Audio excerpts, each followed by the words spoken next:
Welcome to Momentum Monday. Today is August 28th, 2022. Howard, where were you on Friday? You know me, I've been just watching, waiting for this rally to either prove itself for real or roll over. And, I've been sitting on my hands, so gladly it's not fun just watching, but it's definitely saving me a lot of headaches. But Friday was just awful. Some of the smartest guys had sidestepped a lot of the damage were getting bullish. And so it'll shake some people. This week's a big week. Next week and the following week more so after Labor Day. But Powell didn't seem to say anything that was unexpected. But what do I know? Yeah, look at that candle. It's probably like the biggest. But the volume too, and the volume exactly. It's just that's a pretty slow time of the year, and then pretty serious. Yeah, like I look at Shopify and Zoom, like they're great companies. They're just overvalued. Right, like no bounce, and we're right back at the low zone volume. So I'm pretty much backtracking again. There's a lot of relative strength in tech that you start showing on this bounce, but now you really got to clean house. So then that didn't bounce. Like if I look at ARK, there's still so many people that just talk about it. And I don't know, look at the like that going into the 30s. Maybe the 20, like she doesn't know what she's doing. This is a brutal bear market on growth. And a lot of this is just tied to interest rates, especially in growth. Just everybody has the same spreadsheet, which works in your favor when rates are 0, and now work against you when 1-year rates are 3. And the dollar, which makes all US products just expensive. And look at that, like euro's breaking down, dollars breaking out. And the dollar looks like a growth chart, and that's the opposite of what you want. And then you look at the rates, and that looks like the opposite of a growth chart, which is, rates are rising. Yeah. Just again, like I don't think it gets away from us here. I'm not bearish. I'm just like giving up. Like I need strength in solar. Well, we got strength in solar, some industrials. That's not enough. Some aerospace a little bit. Like what do you say? Like semis look terrible. The rally in the past couple months was based on the premise that the Fed is going to slow down its tightening policy, and on Friday it kind of became very clear to, I guess, the majority of people that is not going to happen, even though the price action in the market in the last few weeks was kind of foreshadowing that. Because if you look at what was going on in oil and industrial metals and in fertilizers, like just in the past few weeks, when they go up, that means that the market thinks inflation is likely to stay high for the foreseeable future, which means that the Fed is not gonna soften its stance. So it was kind of foreshadowed by the strength in commodities, let's say. But as I said, maybe that summer rally is over, and now we'll see just another test. That wasn't really a rally. It was a pretty good rally, Howard. Like a lot of, look at biotech. It went from, what was it, like 65 to 95. That's 50%. Yeah, for people that caught a bottom. But most people were buying in the 90s on the way down, thinking that was the bottom. Let's go back to a weekly, Adam. Let's be real. Like you take home no positions, but the average person was buying what they're in the 90s or low hundreds, saying, okay. So now they're happy to get back out, almost break even, right? No one, for a few traders that scalped 60 when the VIX was in the 30s, great. But most of the people were buried because this index was down, So this is just, the good news is, I don't think the bottom falls out. The bad news is the big are getting bigger and the weak are getting weaker. And it's the opposite of what should be happening and for what a healthy economy. And then the most important thing is the layoffs have still been small. So people may not be able to afford to buy a home, but they're still making a ton of money. And if you don't need to buy a home, employment is, you can have 4 jobs and you can start a business and you can learn to trade and you can be a YouTube influencer. So people haven't really started feeling the pain. They still have kind of funployment. If you're a Twitter employee or a Facebook, Google, Apple employee, it's been funployment for 2-3 years. So you travel, you fart around, you invest in startups. You're not following the bank stocks, you're not following the home builders, but the real economy, looking at rates and the dollar, is starting to create just tremendous stress. I'm seeing it in the quarterly letters that I read from my startups, especially around real estate. It's a mess. Let's look at the home builder. Oh, you are. So, this is it. This would be a good, in this area, we need to see some bounce, but relative strength 37, all the red bars, all the down days are on massive volume. And that was kind of a feeble bounce. You had the trap, rates were, still low in December. You had the breakout in home builders. This is a massive industry. So you have a combination of, rising rates, overpriced homes, Fed focused on the employment rate, which is high still. So I still think they're in hike mode. I still think we're in inflation mode. I hope it doesn't get above 8%, 9%, but we have to play defense. I mean, you're playing defense and you're a trader. Like you watch. You can say I'm playing defense, but I'm active every single day. Like for me, it doesn't really matter that much. I mean, yes, I'd rather be a low volatility bull market so I can, just allocate my entire capital into, 5-6 names, swing trade them and don't intraday instead of intraday trading. But it is what it is. Like right now, I'm just more nimble and just go after shorter term opportunities. Like it's not that much different really for me. I think in a low vol market, you're 50-60% long overnight because you're in 1 month swings. Now you're 0% overnight. Yeah, that's a huge difference. Most people don't have the luxury, especially if they have a job outside of just investing. So, when you have a combination of no trends, which I noticed, and the fact that you're very defensive overall, it's very hard for the person that's, got a lot of exposure to get out of this alive. Look, some of the leaders are still kind of holding well. Obviously, there are very few of them. So I think we'll learn how strong they are during that pullback that we're currently having. I mean, for me, to be really interesting to see if the solar names like First Solar, and even though that was a reversal candle on Friday, if we have another red candle, that's a signal for a pullback, for a deeper pullback, like ENPH and like Celsius, all those. There are very few momentum names. It will be interesting if they just build new bases above their 50-day moving average as the indices are pulling back. I mean, futures are down like 1.5%, so they'll probably open up tomorrow near the 50-day. So it will be probably will see some initial bounce. So, but it will be interesting how strong that bounce. Right? You have Labor Day coming up, a long weekend. So, and I was looking at retail. Oh, what a mess! I mean, if you look at the weekly charts, like Howard, honestly, most of them look the same. Like we had like a 2-month rally to a declining 200-day, and where they found resistance and they reversed. Like if you pull up basically any chart, they kind of look the same. Yeah. Rally I wrote about it right when we hit the 200-day. I mean, it's just, the machines, all of them looking the same. Yeah, the machines have just give me a symbol like a sector, and I'll show you they look the same.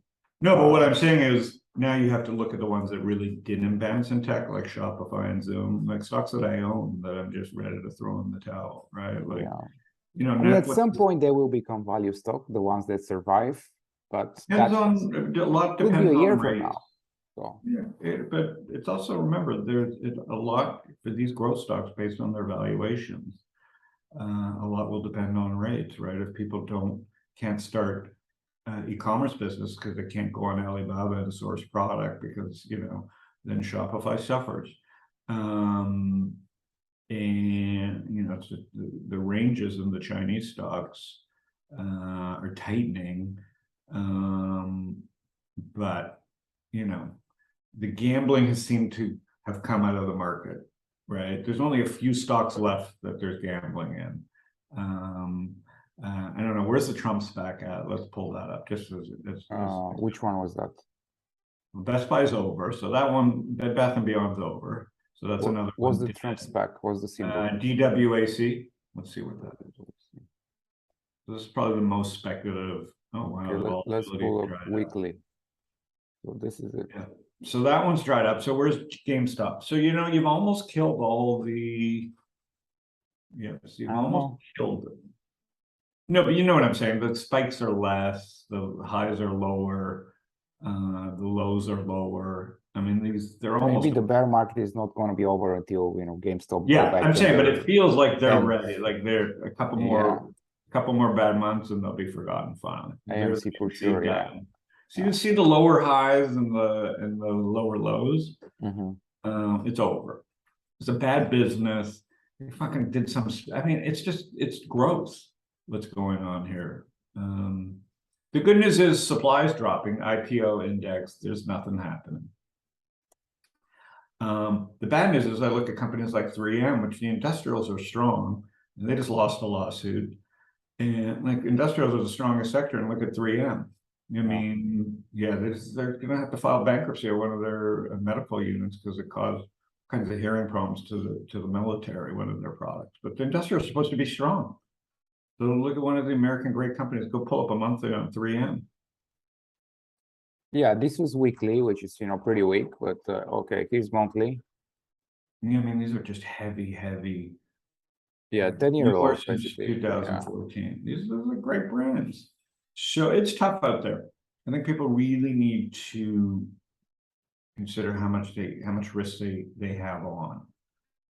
Yeah, the strength lately has been like in energy, anything energy, like yeah. I mean, I own energy, so how good could that be? You know, I got long XLE just because. Okay.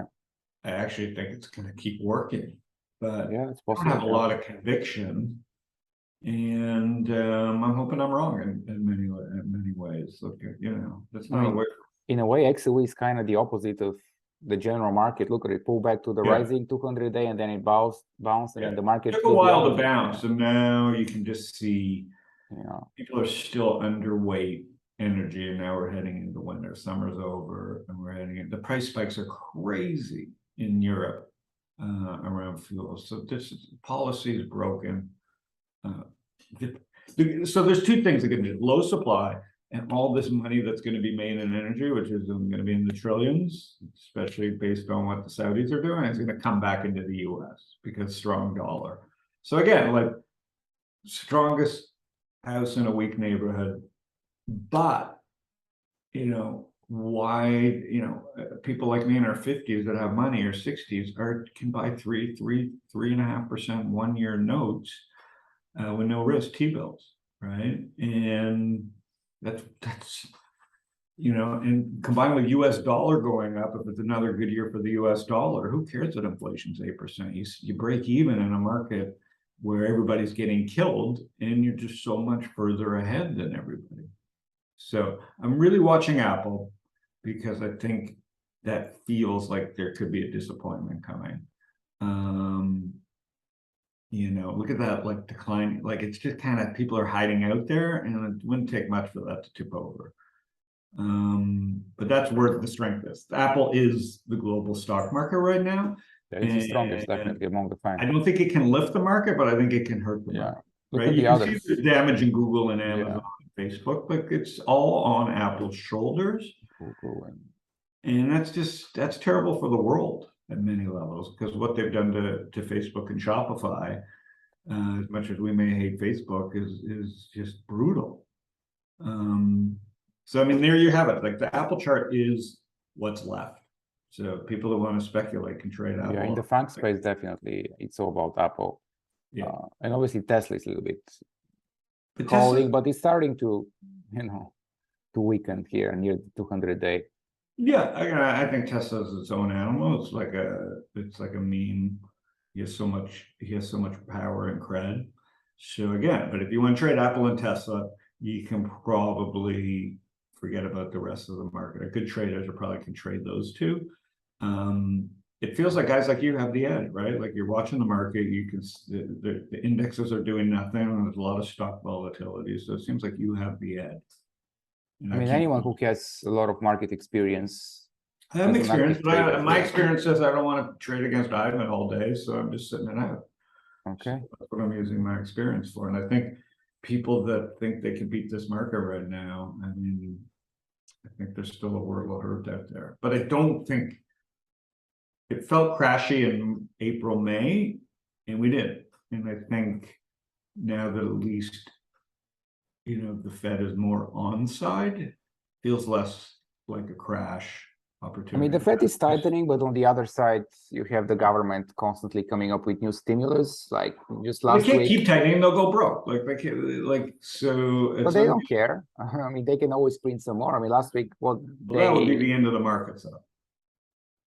They keep coming up with new stimulus packages. Last week, no, I'm saying was the student loans. Before that was like rate going on. Clean energy and semiconductor bill. Like they're spending more and more money. So it's kind of balancing what the Fed is doing. I think I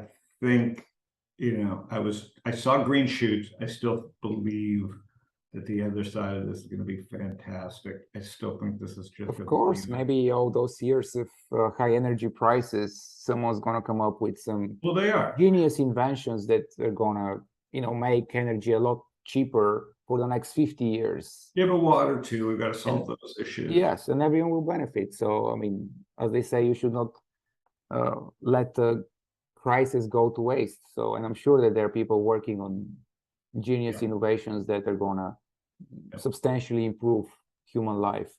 I feel like people are just slowly getting melted away, or the market, the average stock price is just covering up. Like the markets are way, the market indexes are covering up a lot of much, there's just some real horrible numbers out there. In the market's kind of, if you own the S&P, you're okay. You're only down 15 or so percent. What's the index down this year? So this is down from the all-time highs.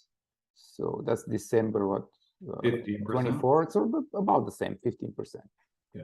So that's nothing. It's not bad. And most people index, so this is a nothing pullback, especially with the strong US dollar and employment. So it's this next 10-15% move that matters. If it's down, people will get woke pretty fast about like, oh my God, like that's a dent. When you get down into the high 20s, 30s in the indexes, if that were to happen, I think the Fed still has room to play hardball. The risk is when you get in the high 20s in the S&P, if we go down another level, I want to see what things look like. So if it goes down, probably the Fed is really going to pivot. I mean, because they're watching the market. They are. Yeah. Oh, yeah. But like you said, they're sneakily spending a shit pile out the side doors, in their own like semiconductor quantitative easing and the energy stuff. So anyways, that's it. I wish I could be more bullish, but at the same time, I'm not super bearish. I just feel like time and valuation compression has just got to work its way up. What are you up to this week? Weather's been great. Yeah, my family is visiting, so I was just spending time with them, and they're leaving on Tuesday. So, Mama Ivanhoff's in town? Yeah. Did you take her to the beach for volleyball? Not for volleyball, but yes, I took her to the beach. Yeah. Very nice. Very nice. Okay, buddy. Have a great week. All right, Howard. See you, everybody. See you next week. Just figure out how to stop this. See you. See you.